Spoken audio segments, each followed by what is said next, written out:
नमस्कार। सभ्य कहानियाँ चैनल में आपका स्वागत है। दोस्तों, आज हम आपको सुनाएंगे एक मालिक ने अपने नौकर के साथ अपनी बेटी का विवाह क्यों किया। अगर आप हमारे चैनल पर नए हैं तो प्लीज हमारे चैनल को लाइक करें, सब्सक्राइब करें और शेयर करें। बहुत पुराने समय की बात है। अलवर में एक संयुक्त वैश्य परिवार रहता था जो हर तरह से समर्थ था। कुछ समय पहले बड़े लाला जी गुजर गए और उनके अंतिम संस्कार होते होते उनकी पत्नी भी काल कवलित हो गई। अब परिवार में दोनों भाई, बड़े भाई की पत्नी और बड़े भाई का बेटा रह गए। माँ बाप की मृत्यु के 1 साल बाद बड़े भाई सोहन ने छोटे भाई मोहन की शादी करा दी। छोटी बहू संतोषी स्वभाव की बहुत अच्छी और मिलनसार औरत थी। 2 साल गुजरते गुजरते बड़े भाई की पत्नी भी उनका साथ छोड़ गई। जब तक बड़े भाई का बेटा नंदन 10 साल का हुआ, उसके पिताजी भी उन्हें छोड़कर परलोक सिधार गए। अब से नंदन बस अपने चाचा चाची के सहारे ही रह गया था। व्यापार तो वैसे ठीक ठाक चल ही रहा था, परंतु नंदन की हैसियत उस व्यापार में खत्म हो गई थी और उसी के साथ उसके घर में प्यार भी नहीं रह गया था। चाची संतोषी के कई साल तक कोई संतान नहीं हुई तो उसका स्वभाव भी बदल गया। वो कुछ चिड़चिड़ी सी हो गई। वो बात बात पर नंदन को डांटती रहती और ताने मारती रहती। इस बीच सारा व्यापार नंदन के चाचा मोहन ने अपने हाथों में ले लिया था। एक दिन चाची ने ना जाने किस बात पर नंदन को बहुत डांटा, यहाँ तक कि आज तो उस पर हाथ भी उठा दिया।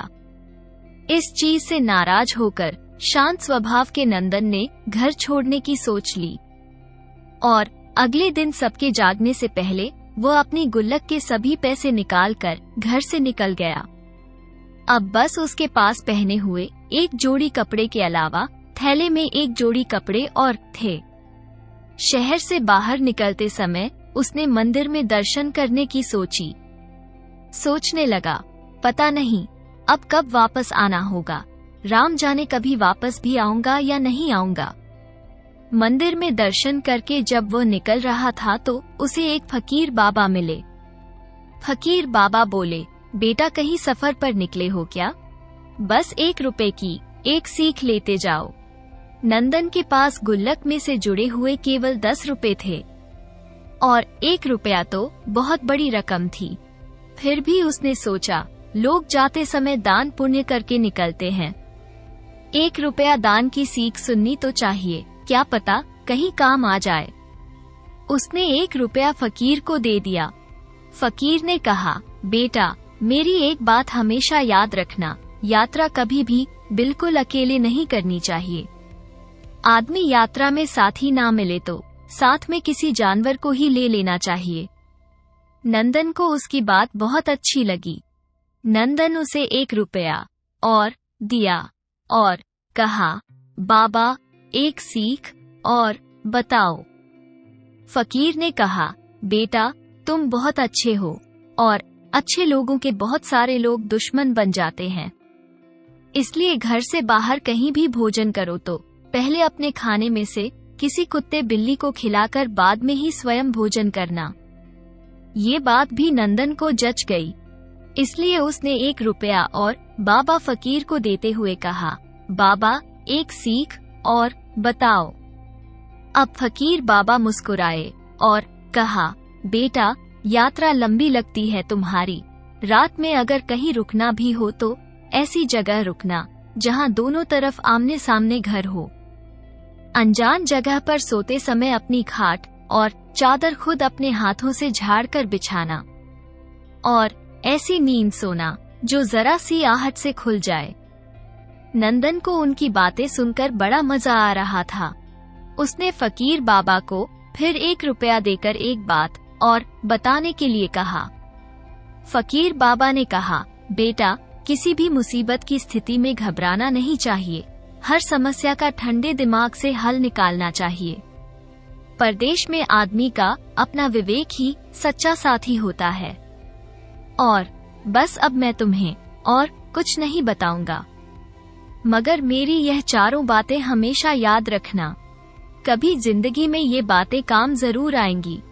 अब नंदन आगे चल पड़ा, मगर चलने से पहले रास्ते में उसने एक दुकान से थोड़ा सा गुड़, चना और एक मशक में पानी ले लिया और ये सोचते हुए आगे बढ़ चला कि अनजान यात्रा के लिए साथी कहाँ से लाऊं। अभी वो चलते चलते कुछ आगे ही गया था कि उसने देखा कि एक बिल्ली को कुछ कुत्ते परेशान कर रहे थे। उसने उन कुत्तों को भगाकर उस बिल्ली को बचा लिया और उसे थोड़ा सा गुड़ पानी में मिलाकर खिला दिया। बिल्ली हल्की सी आवाज करते हुए उसके पैरों में लौटने लगी।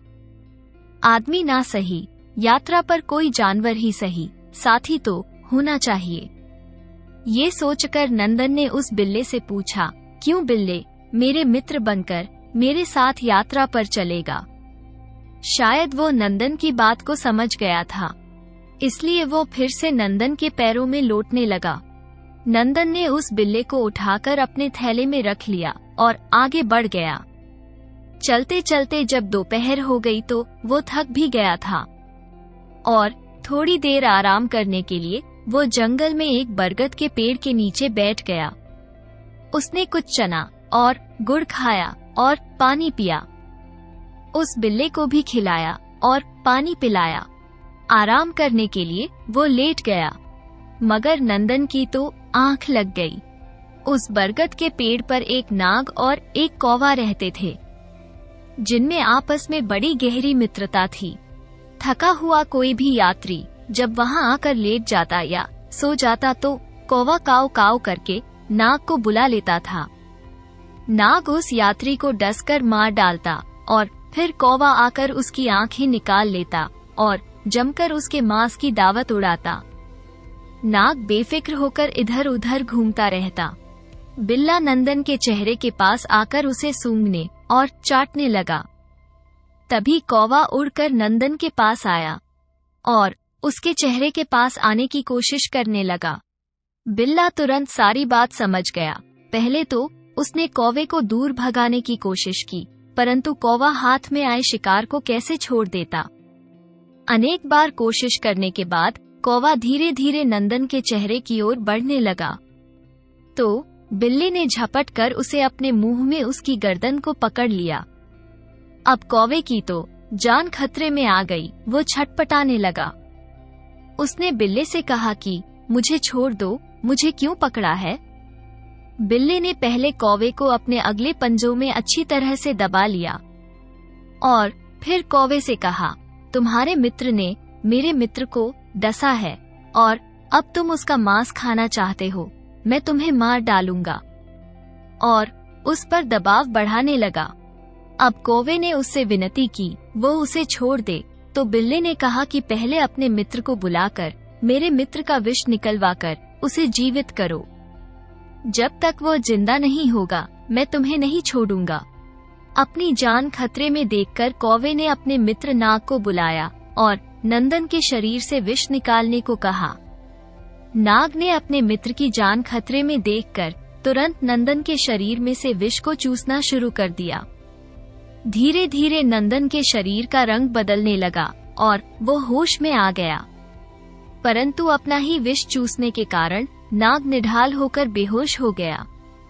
नंदन ने जागकर जब नाग को बेहोश और बिल्ली को कौवे की गर्दन पकड़े हुए देखा, तो तुरंत सारा माजरा उसकी समझ में आ गया। उसने बिल्ली को कहा कि इस कौवे और नाग को जीवित नहीं छोड़ना, नहीं तो यह ना जाने कितने यात्रियों की जान ले लेंगे। बिल्ली ने तुरंत अपने मुंह में पकड़कर उसकी गर्दन मरोड़ दी, जिससे कौवे की जान निकल गई। इधर नंदन ने अपनी लाठी से उस नाग को कुचल दिया, जिससे वो भी मृत्यु को प्राप्त हो गया। अब नंदन को फकीर की पहली शिक्षा याद आ गई, जिसने पहले ही दिन उसकी जान बचाई। उसने मन ही मन उस फकीर को प्रणाम किया और धन्यवाद दिया, और साथ ही ईश्वर को भी धन्यवाद दिया। उसने बड़े ही कृतज्ञ होकर फकीर की बाकी शिक्षाओं को फिर से दोहराया। वो बार बार फकीर का आभारी हो रहा था, बार बार दिल से फकीर को दुआएं दे रहा था। क्योंकि अब उसे विश्वास हो गया था कि फकीर की सभी शिक्षाएं कभी ना कभी जीवन में जरूर काम आने वाली हैं। उसने बिल्ले को भी उठाकर चूम लिया। उसने नाग और कौवे से नंदन की जान जो बचाई थी। फिर उसने बिल्ले को गुड़ चना देकर पानी पिलाया और उसे अपने थैले में डालकर अपनी यात्रा पर चल पड़ा, सोचते हुए कि पता नहीं आखिर उसे कहाँ ठिकाना मिलेगा। नंदन की बाकी यात्रा आराम से बीत गई। वो अपने शहर से काफी दूर ऐसी जगह जाकर काम करने के गुजारा करना चाहता था, जहां उसे और उसके परिवार को कोई जानता ना हो, जिससे उसके परिवार की कोई बदनामी ना हो। अपने घर से सैकड़ों मील दूर आगरा पहुंचते पहुंचते उसके पास सब पैसे खर्च हो गए। पैसे खत्म होने के कारण आज तो उसने सुबह से कुछ खाया पिया भी नहीं था। बिल्ला भी बिना कुछ खाए अभी भी उसके साथ बना हुआ था। शाम होते होते वो निढाल हो गया। नए शहर के मुख्य बाजार पर एक बड़ी सी पंसारी की दुकान थी। उसी दुकान के चबूतरे पर गिरकर नंदन बेहोश हो गया। ये देखकर बिल्ला उसके थैले में से निकलकर हल्की हल्की आवाजें करते हुए उसके हाथ पांवों को चाटने लगा। इस समय दुकान बंद होने वाली थी और सेठ माधोराम अपना हिसाब किताब लिख रहे थे, मगर एक सुंदर से बच्चे को अपनी दुकान के चबूतरे पर बेहोश देखकर वो बैठे ना रह सके और तुरंत उस बच्चे को उठाकर उसके मुंह पर पानी छिड़ककर उसे होश में लाने की कोशिश करने लगे। जब नंदन को होश आया तो सेठ जी ने पूछा, बेटा कौन हो तुम, कहाँ से आ रहे हो? देखने में तो किसी अच्छे घर के चिराग लगते हो, मगर तुम्हारी यह हालत कैसे हो गई? ऐसा लगता है कि सुबह से तुमने कुछ खाया पिया नहीं है। जब नंदन को होश आया तो सेठ जी ने उसको थोड़ा पानी पिलाया और गुड़ खिला दिया, जिससे अब उसमें थोड़ी जान में जान आई। और सेठ माधवराम से वो कहने लगा कि सेठ जी, मुझे काम की तलाश है और मैं काम के लिए अपना घर छोड़ कर आया हूँ। फिर सेठ माधोराम ने नंदन से पूछा, बेटा तुम क्या काम जानते हो? तो उसने कहा, सेठ जी, थोड़ा बहुत दुकान का काम आता है और जल्दी ही मैं दुकान का सारा काम सीख जाऊंगा। फिर सेठ जी ने मजदूरी पूछी तो नंदन ने कह दिया कि आप जो दोगे मुझे मंजूर होगा। सेठ जी ने कहा, ठीक है बेटा, दुकान के साथ साथ छोटा मोटा काम घर का भी कर देना। हम तुम्हें खाना, कपड़ा और रहने की सुविधा के अलावा 5 रुपए महीना दिया करेंगे। बाकी समय समय पर तुम्हारी लगन और मेहनत के आधार पर तुम्हारा वेतन तय करते रहेंगे। लड़के ने हामी भर दी और कहा, सेठ जी, आपसे मेरी एक प्रार्थना है। सेठ जी ने पूछा, क्या बात है बेटा? तब उसने कहा कि ज्यादा कुछ नहीं सेठ जी, बस मुझे इस बिल्ले को अपने साथ रखने की इजाजत चाहिए। यह मेरे सफर का साथी है और उसने राह में मेरी जान भी बचाई है। सेठ जी ने पूछा कि जान बचाई है मतलब कैसे? नंदन ने पूरी की पूरी बात सेठ जी को बता दी। इस पर सेठ जी को बड़ा आश्चर्य हुआ और उन्होंने उसे बिल्ले को अपने साथ रखने की इजाजत दे दी। सेठ जी को अपना दुकान का हिसाब पूरा करने में 10 से 15 मिनट और लगे। फिर वे दुकान बढ़ाकर अपने साथ नंदन को लेकर अपने घर पहुंच गए। सेठ जी के साथ मैले कुचैले कपड़े में एक सुंदर बालक को देखकर सेठानी ने सेठ जी से उसके बारे में पूछा। सेठ जी ने सारा माजरा सेठानी जी को बताया और कहा कि मैंने इसे दुकान पर नौकर रख लिया है और इसे बहुत भूख लगी है। खाना खिलाकर बाहर वाले कमरे में इसके सोने की जगह तय कर दो और इसके बिल्ले को भी कुछ खाने के लिए दे दो। सेठानी ने कहा, चलो अच्छा किया, अब तक अकेले ही परेशान होते रहते थे। अब ये लड़का कुछ तो काम संभालेगा, आपको भी कुछ आराम मिल जाएगा। खाना खाते समय नंदन ने अपने बिल्ले को पहले खाना खिलाया और फिर बाद में खुद खाया।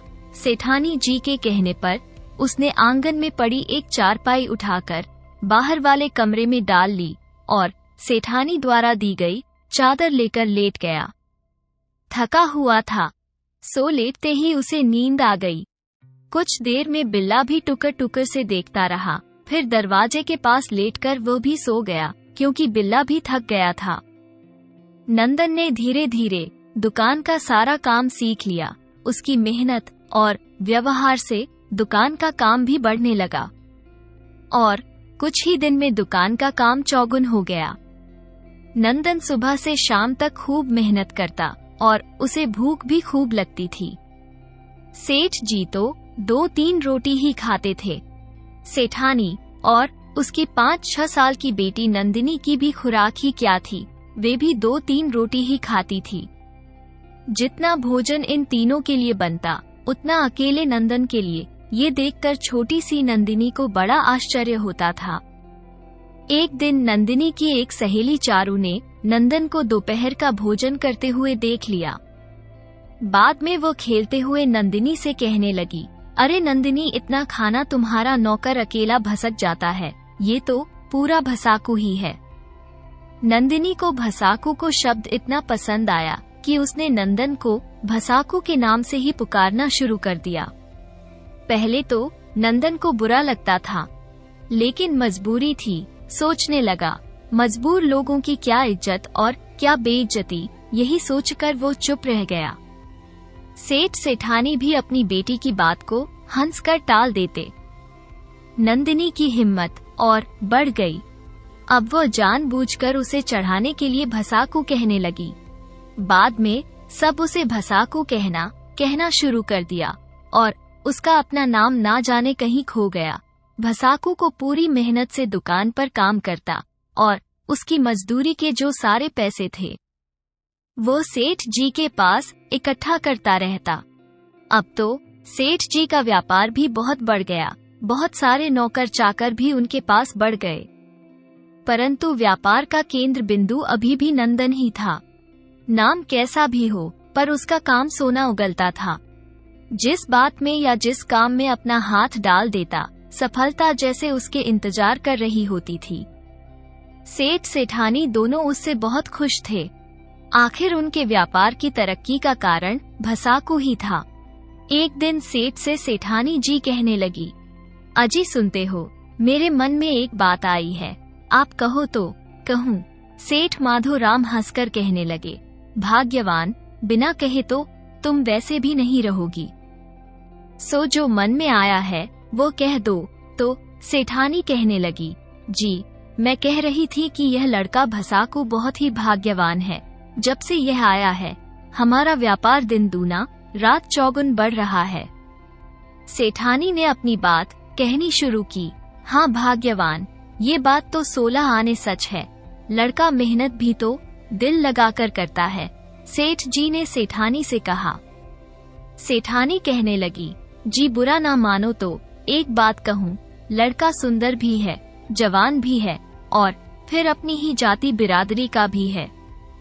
अगर आप ठीक समझे तो अपनी बेटी नंदिनी की शादी इस लड़के से करके इसे घर जमाई बना ले। नंदिनी जवान भी हो रही है और ये लड़का भी हमारे साथ हमारे घर में ही रहता है। अपनी जान पहचान के लोग तरह तरह की बातें बनाने लगे हैं और फिर कहीं ना कहीं तो हमें अच्छा सा लड़का देखकर नंदिनी का विवाह करना ही है, तो ये देखा भाला लड़का कैसा रहेगा। इस तरह हमारी बेटी को भी हमसे दूर नहीं जाना पड़ेगा। सेठानी ने अपनी बात कही तो ये सुनकर सेठ जी एकदम से चौंक गए कि अचानक सेठानी यह क्या बात ले बैठी है आज। फिर उन्होंने संभल कर कहा, देखो भाग्यवान, बात तो तुम्हारी ठीक ही है और मुझे तो इसमें फायदा ही है, इसमें कोई दिक्कत नहीं है। लेकिन सेठानी ने पूछा, लेकिन क्या सेठ जी? सेठ जी ने कहा कि इसमें हमें वचन भंग करने का पाप लगेगा। तुम्हें याद है 15 साल पहले तुम्हारी मौसी की बेटी की शादी में हम गढ़मुक्तेश्वर गए थे। उस वक्त नंदिनी केवल 2 साल की थी और वो खेलते खेलते एक बच्चे के साथ दूल्हा दुल्हन की जगह जहां विवाह की वेदी बनी हुई थी उस पर जाकर बैठ गए थे। पंडित जी ने तो हंसते हुए कहा भी था कि दुल्हा दुल्हन से पहले इन्हीं के फेरे करा दूं। इस पर हंसते हुए दूल्हे के बड़े भाई सोहन लाल ने इन दोनों को वेदी से उठाते हुए कहा था, पंडित जी, आज नहीं, जब ये बड़े हो जाएंगे तब इनके फेरे करा देना। ये दोनों ईश्वर के संकेत से ही इस विवाह की वेदी तक पहुँचे हैं। यदि इस बिटिया के माता पिता को कोई आपत्ति ना हो तो मुझे ये रिश्ता मंजूर है। सोहन लाल ने इन दोनों को वेदी से उठाया और गोद में लेकर मेरे पास आए। कहने लगे, अगर इस कन्या का हाथ मैं अपने बेटे के लिए मांगना चाहूँ तो क्या इसके माता पिता तैयार हैं? उस वक्त तो मैंने भी हंसकर कह दिया था कि मुझे ये रिश्ता स्वीकार है, पर शादी विदाई बच्चों के जवान होने पर ही होगी। और हम दोनों ने हाथ मिलाकर आपस में गले मिलकर इस रिश्ते को मुहर लगा दी थी और ये रिश्ता तय हो गया था। वहां उपस्थित सभी बारातियों और घरातियों ने हम दोनों को मिलकर बधाइयां दी थी, मिठाई भी खिलाई थी। ऐसे में हम नंदिनी का विवाह किसी और से करने का कैसे सोच सकते हैं, चाहे हमें कितना भी कोई दूसरा लड़का क्यों न पसंद हो। सेठानी कहने लगी, हाँ जी, आपने यह बात तो बताई थी, क्योंकि उस समय तो मैं अपनी बहन को तैयार करने में लगी थी। मगर इतने साल बीत गए, ना तो उन्होंने कोई खोज खबर ली और ना ही आपने पता किया कि वो लड़का जीवित भी है या नहीं। सेठ जी कहने लगे, भाग्यवान, शुभ शुभ बोलो, वो लड़का हमारी नंदिनी का मंगेतर है और भगवान करे उसको किसी की नजर ना लगे। पर अब तो वो लड़का जवान भी हो गया होगा, पता नहीं उन्हें ये बात याद भी है या नहीं। सेठ जी कहने लगे कि हाँ, ये तो बात ठीक है, उन्होंने भी कोई खोज खबर नहीं ली और मैंने भी कोई खोज खबर नहीं ली। पता नहीं उसकी शादी भी हो गई होगी या नहीं। कोई संदेशा ना तो उन्होंने भेजा है, ना हमने ही भेजा है। तो एक काम करता हूँ, नाई को बुलाकर उसके हाथ मैं एक संदेशा भेज देता हूँ कि जो पता भी चल जाएगा कि उस लड़के की शादी हुई है या नहीं हुई है। सेठानी ने कहा कि यह तो आपकी बात बिल्कुल ठीक है। सेठ जी ने कहा, ठीक है, भाग्यवान, उन्होंने कोई खोज खबर नहीं ली तो हमने कौन सी उनकी खोज खबर ली है। इसलिए मैं शादी का मुहूर्त निकलवा के एक संदेश नाई को देता हूँ और कुछ साथ में फल मिठाई भी भेज देंगे। अगर वहाँ से शादी का रिश्ता आया तो हम उस मुहूर्त पर ही नंदिनी की शादी सेठ सोहनलाल के बेटे से कर देंगे। और अगर नाई खाली हाथ वापस आ गया तो हम तुम्हारी इच्छा के अनुसार भसाकू से इसकी शादी कर देंगे। पर तुम अभी इस बारे में नंदिनी और इस लड़के से कोई बात मत करना। पता नहीं विधाता को क्या मंजूर हो, क्योंकि जोड़ियां तो भगवान ही बनाकर भेजते हैं, हम तो सिर्फ माध्यम होते हैं। तो सेठानी कहने लगी कि हाँ जी, ये बात तो आपकी बिल्कुल ठीक है। अगले ही दिन सेठ जी ने भसाकू को कहा, बेटा जल्दी से नाई को बुलाकर लाओ। नंदन ने पूछा कि वो किस लिए सेठ जी। सेठ जी ने जवाब दिया कि नंदिनी की ससुराल संदेश भेजना है। नंदन को बड़ा आश्चर्य हुआ, इतने साल में कभी नंदिनी की ससुराल का कोई जिक्र नहीं आया था। इसलिए उसने सेठ जी से पूछा, मालिक, नंदिनी जी की शादी हो गई है क्या? मुझे तो अभी तक पता ही नहीं था। उसकी ससुराल कहाँ है? सेठ जी कहने लगे, नहीं बेटा, अभी नंदिनी की शादी नहीं हुई है। 10-12 साल पहले एक शादी में नंदिनी का रिश्ता अलवर के सेठ सोहन लाल जी के बेटे नंदन से हो गया था। तब से उनकी कोई खबर नहीं है, तो इसलिए मुझे उनका पता लगाने के लिए उसके ससुराल भेजना है। सेठ जी ने बताया कि अभी नंदिनी की शादी नहीं हुई थी और नाई को खोज खबर के लिए भेजना है। ये सुनकर उसे बड़ा आश्चर्य हुआ। नंदिनी का रिश्ता उसी के साथ तय हुआ है और वर्षों पहले यह बात उसे आज तक पता ही नहीं थी। अपने आश्चर्य और भावनाओं को दबाकर नंदन नाई को बुला लाया। सेठ ने उसे समझा बुझाकर नंदिनी की ससुराल जाने के लिए कहा तो नाई ने कहा, सेठ जी, मैं तुरंत चला जाता, परंतु एक समस्या है, मेरी घरवाली को बच्चा होने वाला है। वैद्य जी का कहना है कि दिन पूरे चढ़ गए हैं, अब कभी भी बच्चा हो सकता है। ऐसे में मैं तुरंत तो नहीं जा सकूंगा, क्योंकि मेरी पत्नी को मेरी ज्यादा आवश्यकता है। अगर आपकी आज्ञा हो तो सुरक्षित बच्चा होने के बाद बस सूतक खत्म होते ही नंदिनी बेटी के ससुराल चला जाऊं। सेठ जी ने कहा कि ठीक है, जैसा तुम सही समझो। नाई से उन्होंने कहा कि 10-12 दिन के बाद तुम अलवर चले जाना। ऐसे में नंदन ने सोचा कि उसका भी घर में होना बहुत जरूरी है। उसी दिन शाम को नंदन अपने मालिक सेठ जी के पास गया और कहने लगा, मालिक, पिछले कई सालों से मैं तो भूल ही गया था कि मेरे यहाँ के अलावा भी कोई और घर भी है। नंदिनी की शादी की बात सुनकर मुझे भी याद आया कि मेरे माता पिता ने मेरा रिश्ता बचपन में तय कर दिया था और अब वे लोग भी शादी की सोच रहे होंगे, इसलिए मेरा घर वापस जाना जरूरी हो गया है। यदि आप मुझे मेरे वेतन में से कुछ धन दे तो मैं घर वापस जाने की तैयारी करूं। सेठ जी कहने लगे, अरे वाह, तुमने कभी बताया नहीं। इतने साल तो तुम हमारे पास रहे हो और इतनी बड़ी बात राज ही रखी।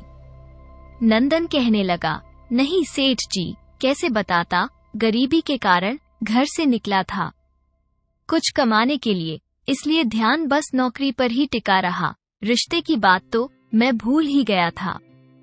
वो तो नंदिनी के रिश्ते की बात से सब याद आ गया।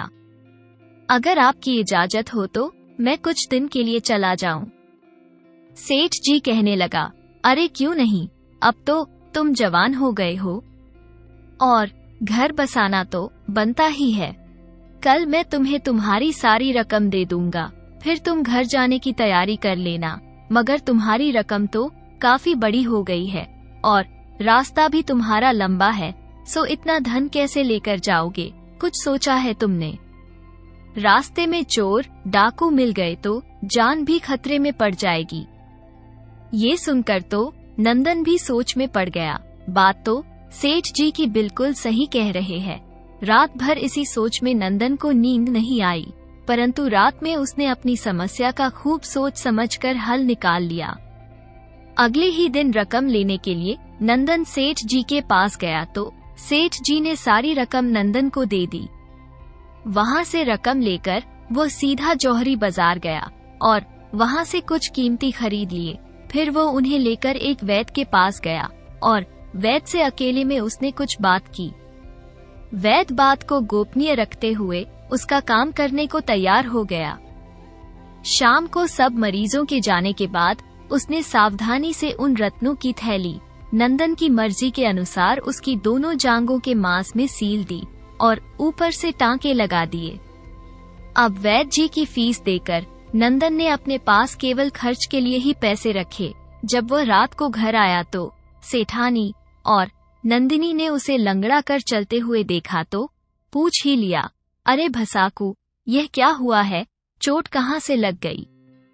भकासू ने कहा कि मालकिन बाजार में एक पत्थर पर गिर गया था, सो कूले में थोड़ी सी चोट आ गई है। वैद्य ने दवाई दे दी है और 4-5 दिन आराम करने के लिए कहा है। वैसे चिंता की कोई बात नहीं है, चोट बहुत गंभीर तो नहीं है।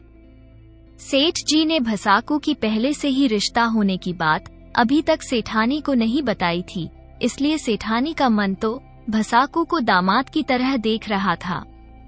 उसे तो पूरा भरोसा था कि कहीं ना कहीं भसाकू ही मेरा दामाद बन जाएंगे, क्योंकि अलवर वाले सेठ जी के लड़के की तो शादी हो चुकी होगी। सेठानी तो यही सोच रही थी, उसके बाद तो भसाकू ही उनका दामाद बनेगा। इसलिए उसने तुरंत नंदिनी को आवाज देकर एक गिलास दूध में हल्दी पकाकर लाने को कहा। नंदिनी भी हैरान रह गई, माना कि उसकी वजह से हमारा व्यापार बहुत बढ़ गया है, मगर माँ ने कभी भी भसाकू की इतनी परवाह नहीं की। मगर आज क्या हो गया है? फिर उसने अपनी सोच को झटक कर माँ के कहे अनुसार दूध में 1 चम्मच हल्दी पकाकर ले आई। इस बात से भसाकू भी हैरान था, पर वो कुछ सोचे बगैर हल्दी वाला दूध पीकर चुपचाप सो गया।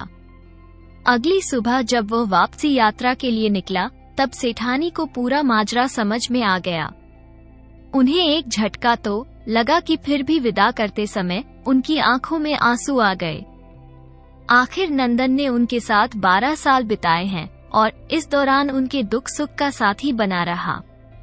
नंदिनी की भी आंखें गीली हो गई थी कि इतने साल उनको साथ में रहा और जब कोई घर से जाता है तो घर में कितना सुनापन लगता है। सबको राम राम कहकर और वहां से विदा लेकर भसाकू चल दिया। इतने सालों में भसाकू के साथ बेहद लगाव हो गया था सबका। उसके बगैर अपने व्यापार को संभालने के बारे में तो उन्होंने कभी सोचा ही नहीं था।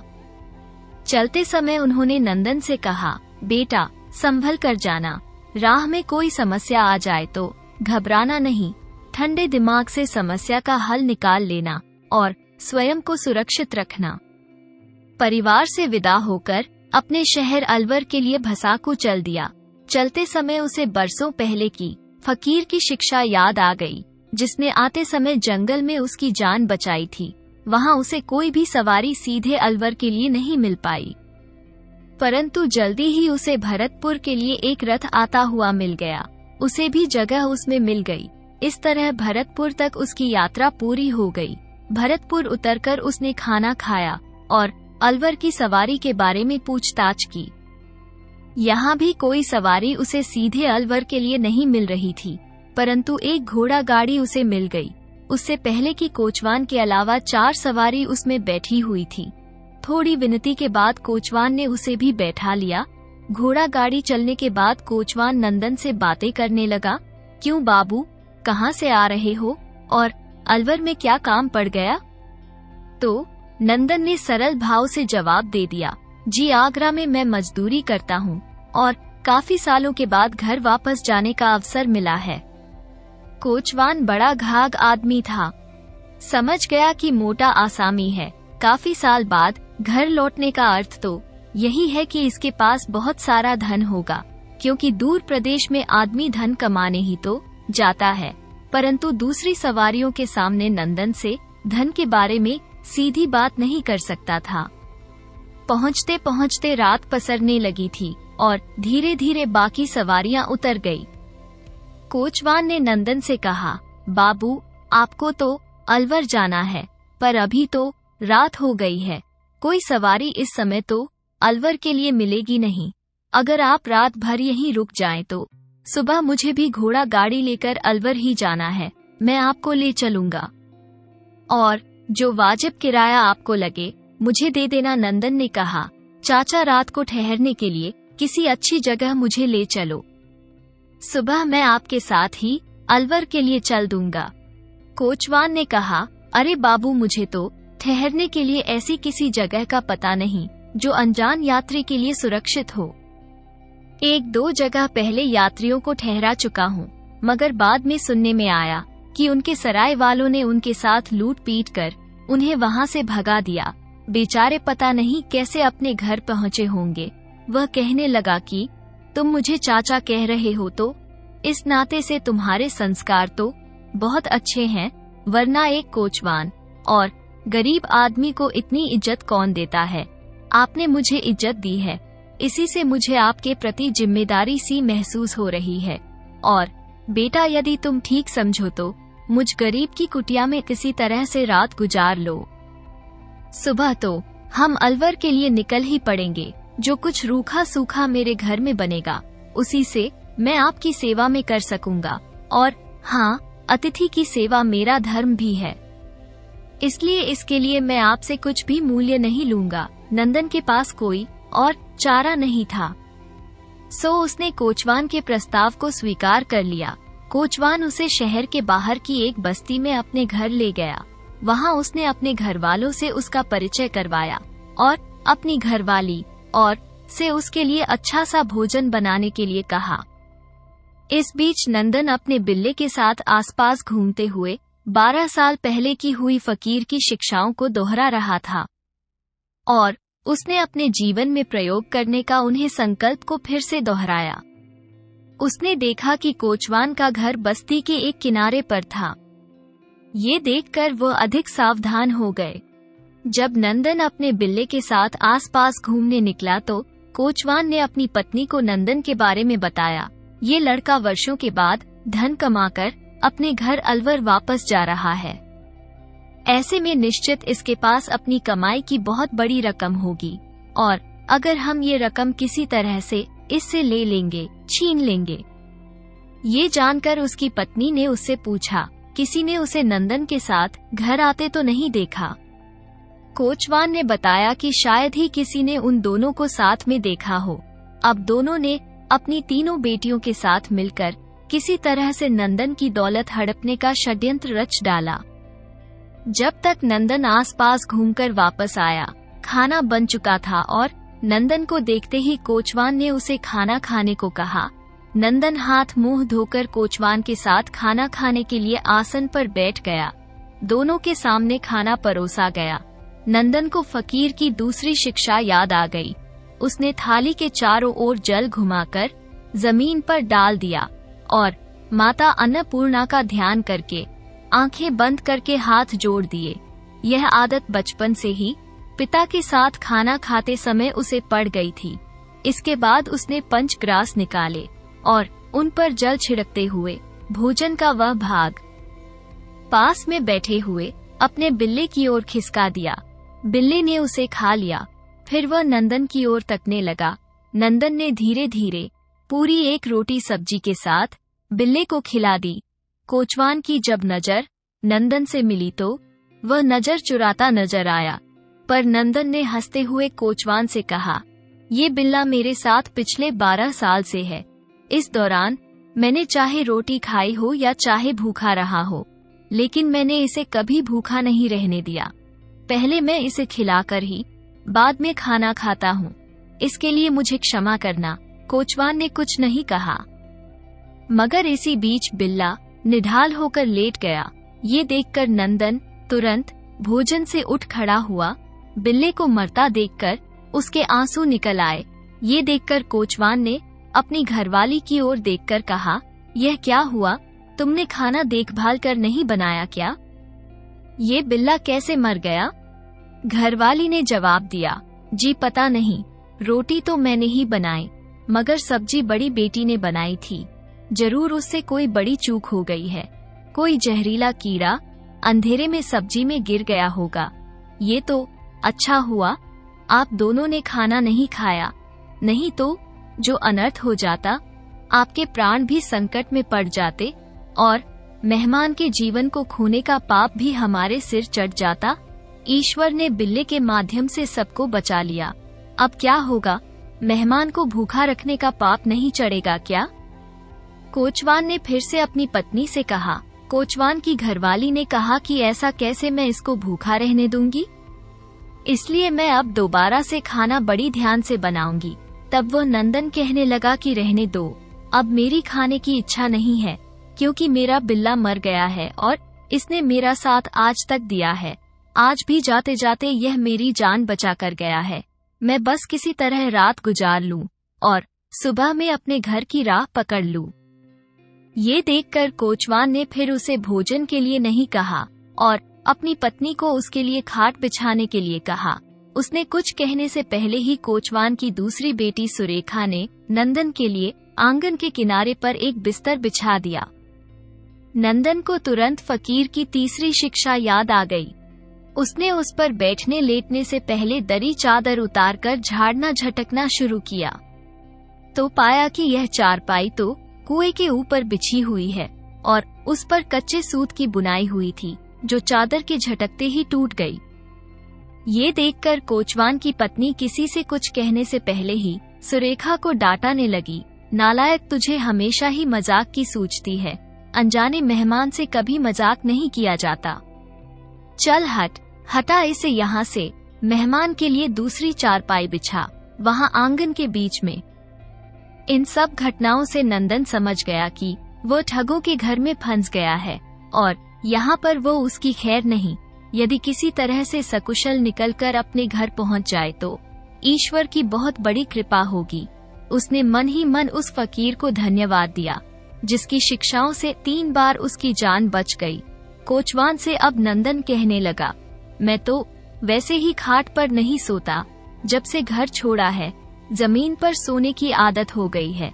चारपाई पर तो नींद ही नहीं आती है, इसलिए चारपाई से चादर उतारकर झटक रहा था। कहीं जमीन पर बिछा सकूं। अगर आपकी इजाजत हो तो मैं आपके मकान की छत पर अपनी चादर बिछाकर सोना पसंद करूंगा, क्योंकि इतनी ऊंचाई पर जहरीले जीव जंतु नहीं पहुंच पाते। कोचवान ने सोचा, ये तो और भी अच्छी बात है, जमीन पर सोएगा। छत से भागकर यह कहीं जाएगा भी नहीं, किसी भी तरह से इसकी दौलत छीन ही लेंगे।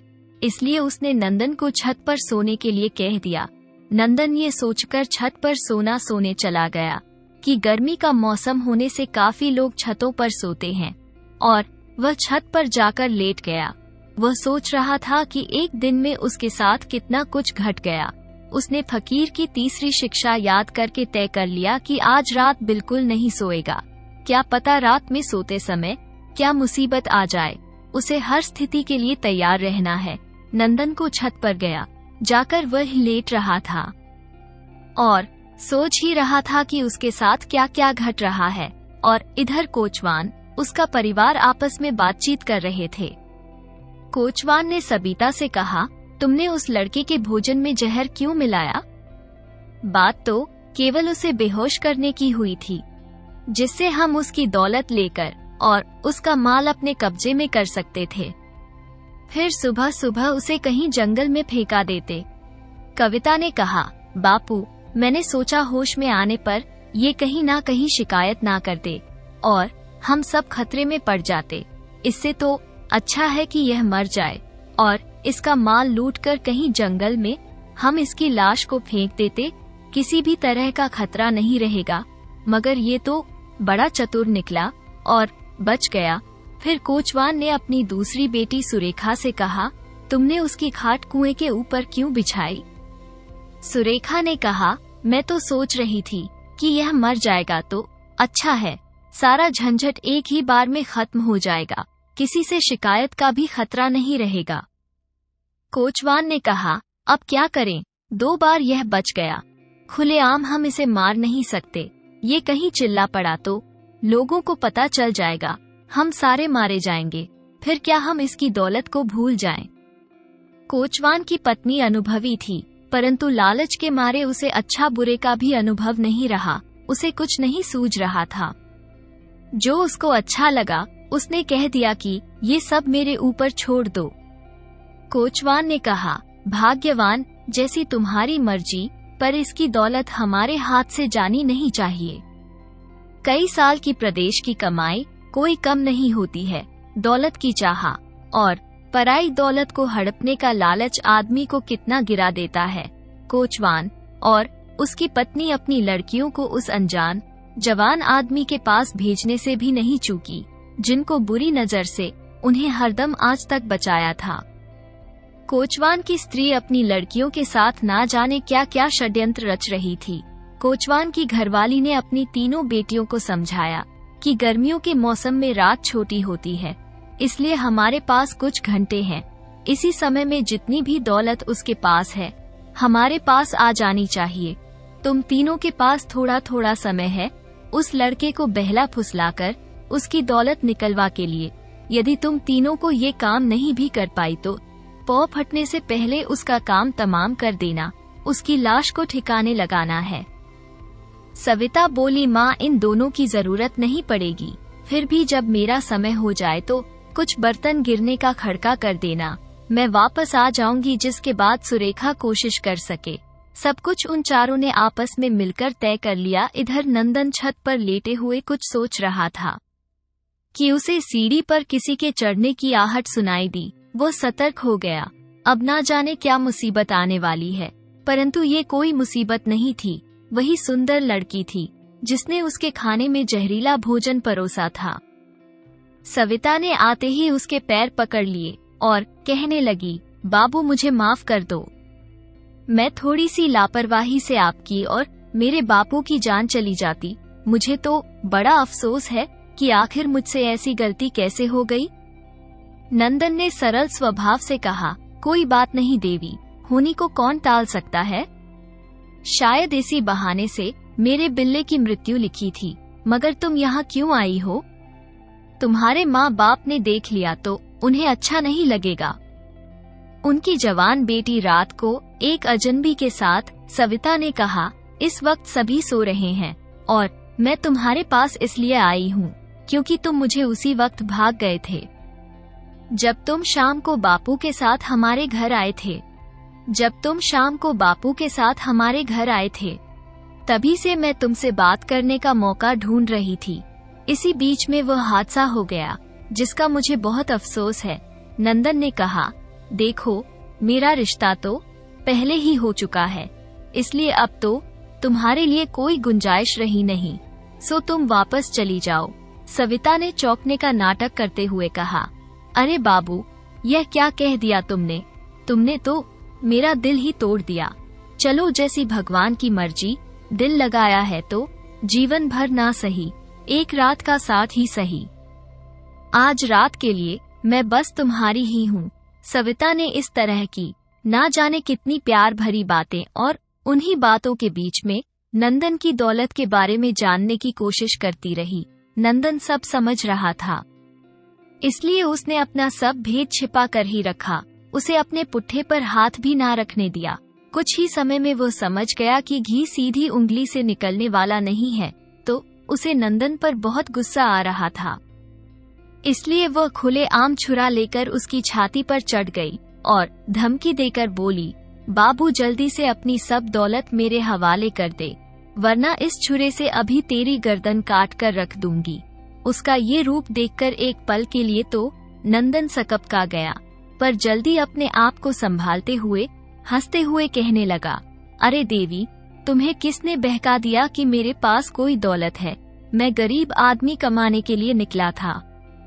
दुनिया भर में धक्के खाकर परेशान होकर वापस जा रहा था कि जब किस्मत में धक्के खाना ही लिखा है तो परदेश में ही क्यों, अपने देश में जाकर मेहनत मजदूरी कर सकूंगा। मेहनत मजदूरी करके अपना पेट पाल लूंगा, कम से कम अपना कुनबा परिवार तो मेरे आसपास होगा। तो किसी धोखे में मत रह, मेरे पास कोई दौलत नहीं है। सविता ने फिर धमकी दी और उसके गले की तरफ छुरा ले जाने लगी। लगता है तेरी मौत मेरे ही हाथ लिखी है। जहर से तो तू बच गया, मगर छुरे से तू अब नहीं बचेगा। नंदन ने हिम्मत करके कहा, देवी, मुझे मारकर जब तुम्हें कोई दौलत नहीं मिलेगी तो तुम उसी तरह रोकर पछताओगी जिस तरह अपने पालतू वफादार और निर्दोष बाज को मारकर शिकारी रोया और पछताया था। ये सुनकर सविता चौंक गई। उसे ये सुनकर बड़ी उत्सुकता होने लगी। उसने नंदन से पूछा, क्या कहानी है? और बाज अगर पालतू और वफादार था तो शिकारी ने उसे क्यों मारा? अगर वह निर्दोष था तो शिकारी ने अपने पालतू बाज को क्यों मारा? मुझे अभी सारी कहानी बताओ। नंदन ने कहा, देवी, पहले मेरी छाती पर से उतरो तो मैं तुम्हें सारी बात बताऊं। यह वह तुरंत उसकी छाती से उतरकर सामने बैठ गई और शिकारी और बाज की कहानी सुनने लगी। नंदन ने सविता को शिकारी की कहानी सुनाना शुरू कर दिया। नंदन ने कहा, किसी गांव में एक चतुर शिकारी रहता था। वो जंगल में जाकर पशु पक्षियों का शिकार किया करता था। उसके पास एक पालतू था जो इस काम में उसकी बहुत मदद करता था। जब शिकारी घोड़े पर सवार होकर जंगल में शिकार के लिए जाता तो बाज उसके भोजन के लिए छोटे छोटे पक्षियों को पकड़कर ले आता। उन्हें आग में भूनकर वह अपनी भूख को शांत करता था। किसी शेर, चीते या बाघ आदि के खतरे से भी बाज उसे पहले ही सावधान कर देता था। एक बार गर्मी के मौसम में वह शिकारी अपने पालतू वफादार बाज के साथ घने जंगल में शिकार के लिए गया। दोपहर होते होते उसने कई शिकार किए। अब उसे भूख प्यास भी लगने लगी थी। अपना भोजन पानी वह साथ तो लाया था, परंतु अधिक गर्मी के कारण सारा पानी पहले ही पी लिया था। इसलिए उसने जंगल में एक झरने पर जाकर पानी पीने की इच्छा रखी और वह झरने पर पानी पीने चला गया। परंतु जैसे ही उसने पानी पीना चाहा, उसके बाज ने पंख मारकर उसका पानी गिरा दिया। उसने फिर से अपनी हाथ में पानी लिया तो बाज ने फिर उसे गिरा दिया। उसने बार बार पानी पीने की कोशिश की, पर उसके वफादार बाज ने हर बार उसका पानी गिरा दिया। अब प्यास से बेचैन शिकारी को गुस्सा आ गया। गुस्से में पागल आदमी की सबसे पहले अपनी बुद्धि सोचना बंद कर देता है। वही शिकारी के साथ भी हुआ। उसे लगा कि यह बाज कहीं पागल तो नहीं हो गया जो मुझे झरने का पानी पीने नहीं दे रहा है। उसने अपनी तलवार निकाली और जैसे ही वह बाज उसके पास आया तो उस पर अनाधुन तलवार चला दी। पहले बार में ही तलवार बाज की गर्दन पर जा लगी और वह वहीं ढेर हो गया। अपने वफादार बाज के मरने पर शिकारी को होश आया तो वह सोचने लगा कि पहले भी एक बार इसी झरने पर आकर वह पानी पी चुका है, परंतु इस बाज ने पहले कभी नहीं रोका। आज जरूर कुछ ऐसी बात है जो बाज उसे झरने का पानी पीने से मना कर रहा था। पहले मुझे इसका कारण पता लगाना चाहिए। प्यास से बेचैन होने के बावजूद अब शिकारी झरने के पानी को देखता हुआ पहाड़ के ऊपर की ओर चढ़ने लगा। कुछ दूरी ऊपर जाकर उसने देखा कि पहाड़ पर जहां से पानी का झरना नीचे गिर रहा था, वहां पर पानी में कई जहरीले सांप पड़े हुए थे और उनके कारण झरने का पानी भी जहरीला हो गया था। अब शिकारी की समझ में आ गया कि बाज उसे झरने के पानी से क्यों नहीं पीने दे रहा था। अब उसकी भूख प्यास मर चुकी थी। वो जल्दी से जल्दी पहाड़ से नीचे उतरा और अपने पालतू वफादार बाज को अपनी गोद में लेकर बिलख बिलख कर रोने लगा। परंतु अब क्या हो सकता था? बिना सोचे समझे अपने वफादार बाज को मारने के कारण वो बहुत पछताने लगा। अब शिकार में भी उसका मन नहीं लगता था। इस संदर्भ में कुछ ही दिनों बाद शिकारी की मृत्यु हो गई। सो तुमने देख लिया अपने पालतू वफादार और निर्दोष बाज को मारकर चतुर शिकारी कैसे पछताया। अगर तू भी दौलत के लोभ में आकर मुझे मारना चाहती है तो मार डाल, मगर तुझे मारने के बाद भी कुछ नहीं मिलेगा। मुझे निर्दोष को मारकर तू भी रो रो कर पछताएगी। तभी कोचवान ने घर के बर्तन गिरने की आहट की तो सविता ये कहते हुए उठ गई कि बाबू तुम बहुत सुंदर होने के साथ साथ बहुत ही चतुर भी हो। काश तुम मेरे पति होते, परंतु अब मुझे जाना ही पड़ेगा। शायद घर का कोई सदस्य जाग गया है। सविता के आक्रमण से बचने पर नंदन ने एक गहरी सांस ली और ईश्वर के हृदय से प्रणाम किया। उसके बाद वह आंखें बंद करके अब तक की सभी घटनाओं पर विचार करने लगा। सविता को गए हुए अधिक देर नहीं हुई थी कि नंदन ने फिर सीढ़ी पर किसी की आहट सुनी। वह इस बार अधिक सतर्क हो गया। उसने अपने आप को आने वाली किसी भी नई मुसीबत के लिए पहले ही तैयार कर लिया था। चांद की हल्की रोशनी में नंदन ने देखा कि इस बार आने वाली कोचवान की मैजली बेटी थी, जिसने उसकी खाट कुएं के ऊपर बिछा दी थी। उसे आता देखकर नंदन ने सोने का अभिनय शुरू किया, मगर वह अधिक देर तक यह अभिनय नहीं कर सका, क्योंकि सुरेखा पास आकर उसके सामान को टटोलने लगी। उसे कोई मौका ना देते हुए नंदन ने करवट बदल ली और अपना सिर अपने सामान पर रख दिया। अब सुरेखा के पास नंदन का सामान छोड़कर नंदन से बात करने के अलावा कोई चारा नहीं था। उसने कहा, ओ बाबू, सो गए क्या? नंदन ने आंखें खोलकर कहा, नहीं नहीं, अभी सोने की कोशिश ही कर रहा था, मगर नींद नहीं आ रही। तो वह कहने लगा, मेरे प्यारे बिल्ले के मरने के कारण, अजनबी जगह होने के कारण भी नींद नहीं आ रही है। मगर तुम यहाँ क्यों आई हो? घर का कोई सदस्य तुम्हें मेरे साथ देख लेगा तो तुम्हारे माँ बापू को बिल्कुल अच्छा नहीं लगेगा। तब वह लड़की कहने लगी, बाबू क्या कहूँ, क्यों आई हूँ और कैसे आई हूँ? मुझे तो समझ ही नहीं आ रहा था कि मैं अपनी गलती की माफी आपसे कैसे मांगूं। मेरी गलती तो इतनी बड़ी है कि माफी मांगने के काबिल ही नहीं है। इसलिए आधी रात बीतने के बाद तक भी मुझे नींद नहीं आई। अब सब सो गए तो थोड़ी हिम्मत करके आपके पास आ पहुंची हूँ। सुरेखा ने नंदन से कहना शुरू किया, वैसे तुमने तो अच्छा नहीं किया। नंदन आगे कुछ और भी कहना चाहता था, मगर सुरेखा ने कुछ कहने का मौका ही नहीं दिया। बीच में वह उसकी बात काटकर कहने लगी, बाबू, मुझे पता है यह अच्छा नहीं हुआ, मगर मैंने ये सब जानबूझकर नहीं किया। वास्तव में मैंने तुम्हारी चारपाई सबसे अलग एक तरफ बिछानी चाहिए थी, ताकि मैं रात को किसी समय तुम्हारे पास आ सकूं। मैं ये भी जानती हूँ कि मैं एक गरीब मामूली घोड़ा गाड़ी वाले की लड़की हूँ और तुम ठहरे एक बड़े आदमी जो परदेश से ढेर सारा धन कमाकर लौट रहा है। भला मेरा तुम्हारा संबंध कैसे हो सकता है, पर मैं तुम्हारे साथ कुछ पल तो बिता ही सकती थी। बस इसी सोच में मुझे पता ही नहीं चला कि मैंने जो चारपाई बिछाई है वह सूत की बुनी हुई थी और खाट एक कोने में बिछाने के चक्कर में तुम्हारी खाट कुएं के ऊपर बिछ गई। यकीन मानो बाबू, मैंने ये सब जानबूझकर नहीं किया। और वह सुबकते हुए नंदन के ऊपर झुकने लगी। नंदन ने कहा, कोई बात नहीं देवी। नंदन ने उसे दूर हटाते हुए कहा, देखो देवी, मैं इस घटना की बात नहीं कर रहा, मैं तो ये कह रहा हूँ कि तुमने अकेले में मेरे पास आकर अच्छा नहीं किया। एक शरीफ लड़की या शरीफ लड़के को इस तरह अकेले में नहीं मिलना चाहिए। रही बात मेरे बड़े अमीर होने की या मैं धन कमा कर ला रहा हूँ, तो ये बिल्कुल गलत है। मेरे पास कोई धन नहीं है, मैं कोई अमीर आदमी नहीं हूँ। अगर मैं अमीर आदमी होता तो किसी अच्छी सी सराय में ठहरता, जहाँ मुझे शाम को बढ़िया लजीज खाना मिलता, अच्छा कमरा मिलता और सारी रात में मजे में सोता। तब मैं तुम्हारे बापू के साथ यहाँ गर्मी में परेशान नहीं हो रहा होता, भूखा प्यासा।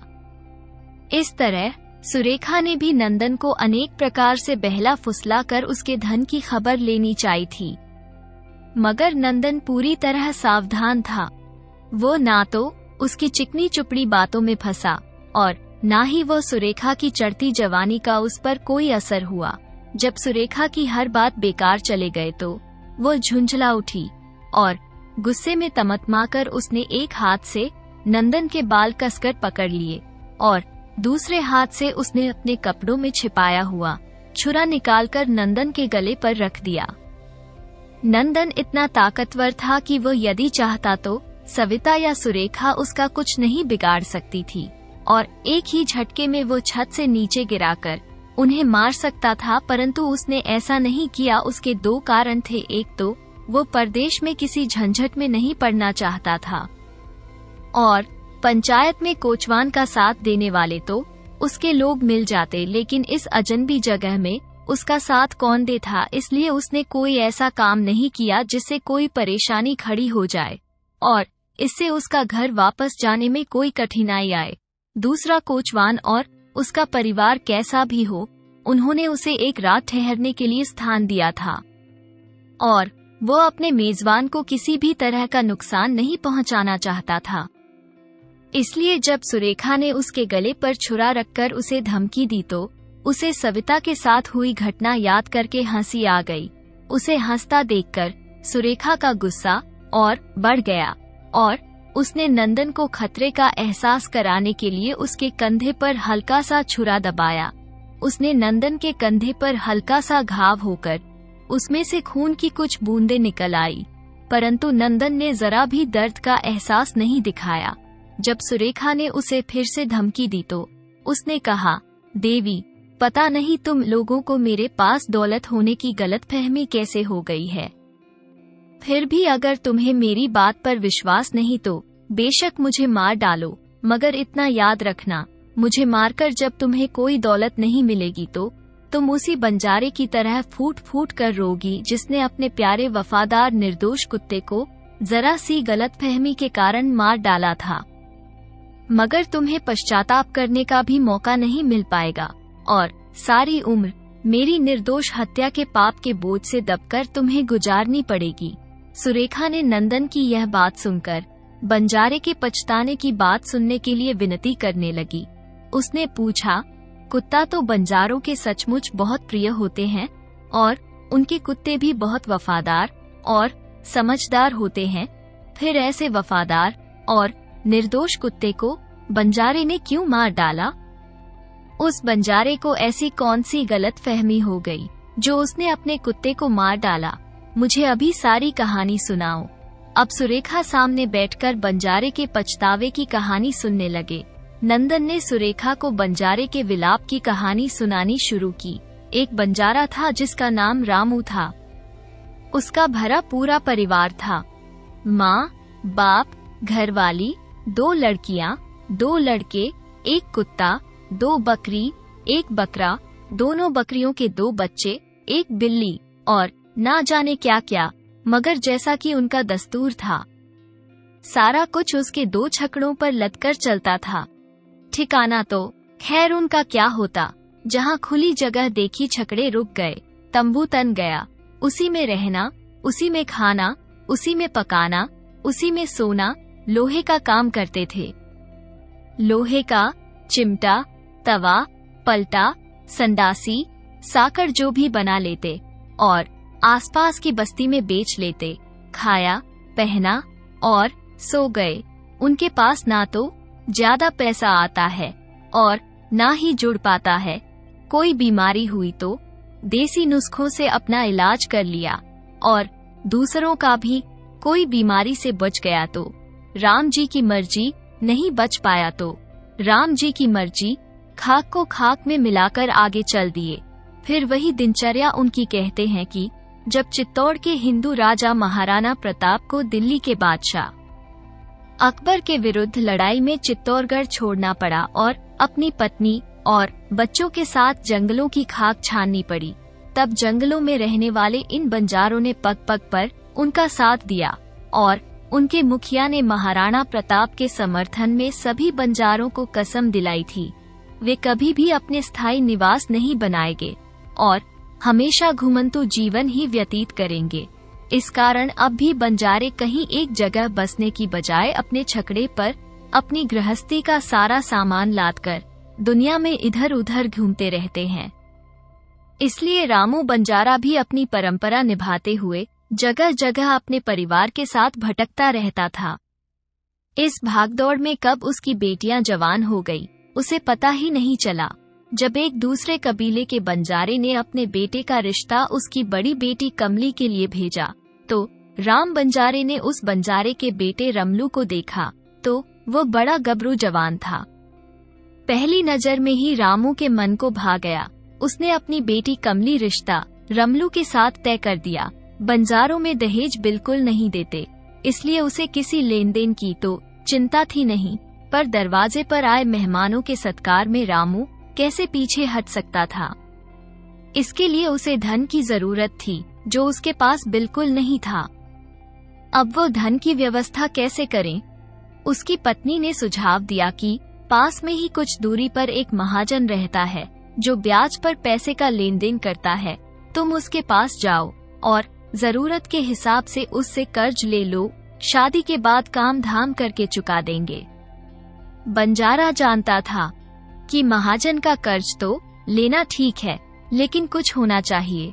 लाला जी, कुछ ऐसा होता मेरे पास तो मैं उसे गिरवी भी नहीं, उसे बेचना ज्यादा पसंद करता, मगर मेरे पास तो कुछ नहीं है। बंजारे ने बड़े ही विनीत भाव से लाला से कहने लगा, फिर तो भाई मजबूरी है, तुम ही बताओ मैं तुम्हें कैसे कर्ज दूं। लाला ने भी अपनी मजबूरी बंजारे को बताई। तभी गली में शोर सा मच गया और कुत्तों के भौंकने की आवाज पूरे इलाके में गूंजने लगी। गली के कुत्ते अपने इलाके में बंजारे के कुत्ते को देखकर भौंकने लगे। बंजारे के कुत्ते ने भी जवाब देने में कोई कसर नहीं छोड़ी। वे सब गली के आवारा कुत्ते थे और ये था शिकारी कुत्ता जो एक बार तो शेर के सामने भी पीठ ना दिखाए।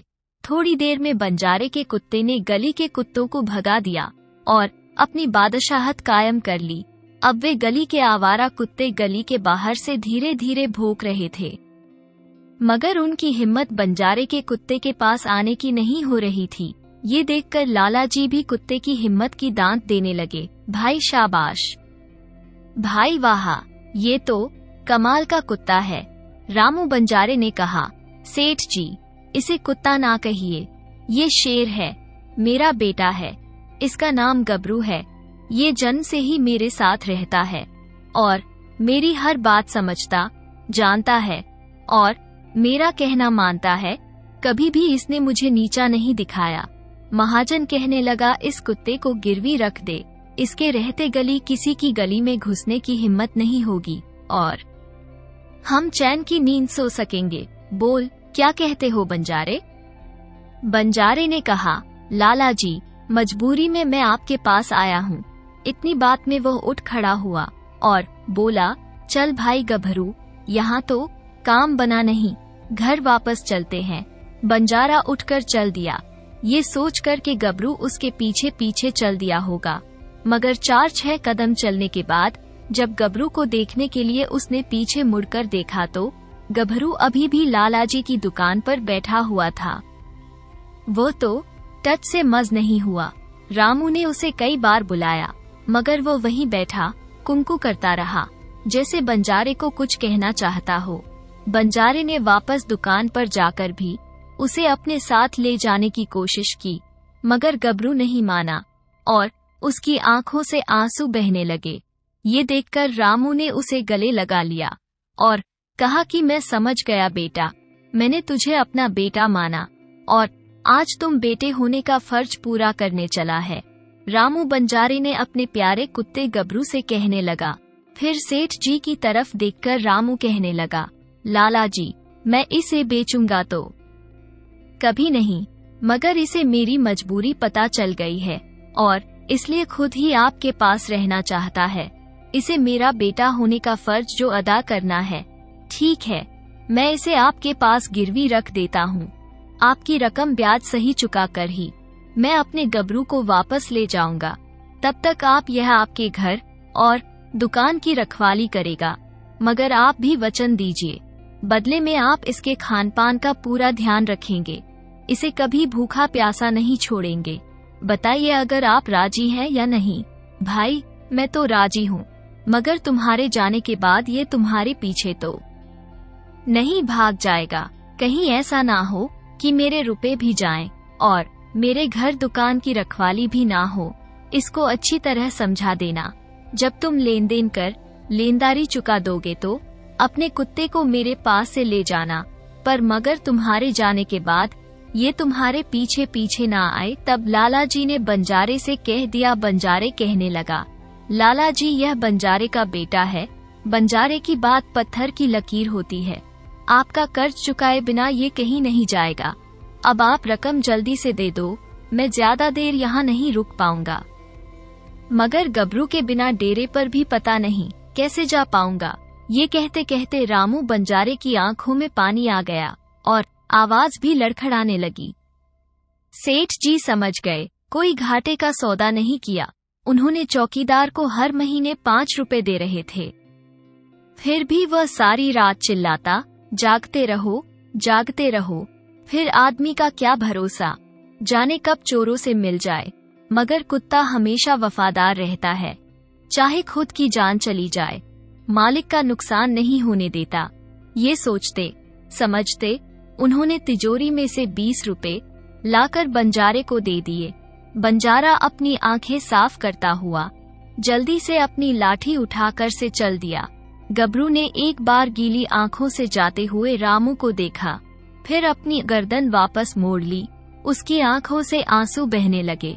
रामू बंजारा महाजन से 20 रुपए लेकर लगभग रोता हुआ वापस अपने डेरे पर चला गया। उसकी पत्नी ने समझा शायद बंजारे को कर्ज नहीं मिला, इसलिए वो दुखी है।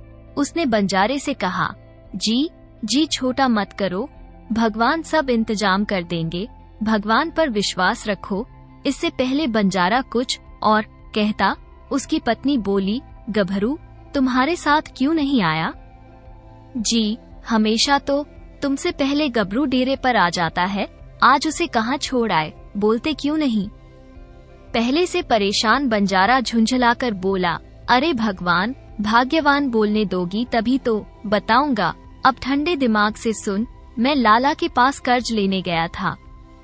उसने कुछ गिरवी रखने की बात कही। मेरे पास तो रखने के लिए कुछ था ही नहीं, परंतु तभी तेरे गभरू को लाला की गली के कुत्तों ने घेर लिया, मगर तेरे शेर ने अकेले ही उन कुत्तों को उन्हीं की गली के बाहर कर दिया।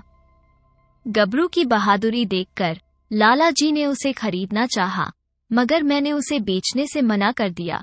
गभरू तो हमारा बेटा है और अपने बेटे को कोई बेचता है क्या?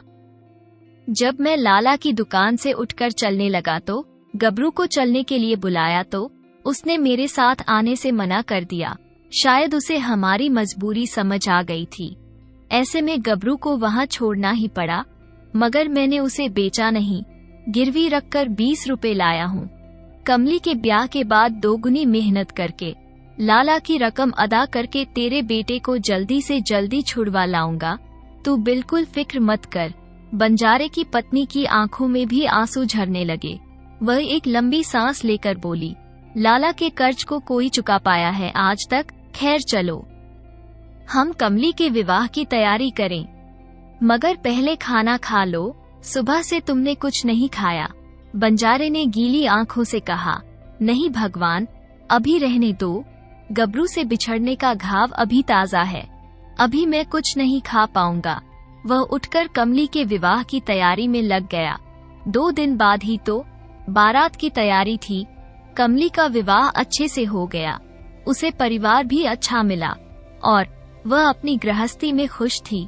उधर रामू बंजारे और उसके परिवार ने दुगनी मेहनत करनी शुरू कर दी। इसके आगे की कहानी अगले भाग में सुनना। भाग 2 का इंतजार कल तक करें। अगर आपको हमारी कहानी पसंद आई हो तो प्लीज हमारे चैनल को लाइक करें, सब्सक्राइब करें और शेयर करें। कहानी को अंत तक सुनने के लिए आपका धन्यवाद।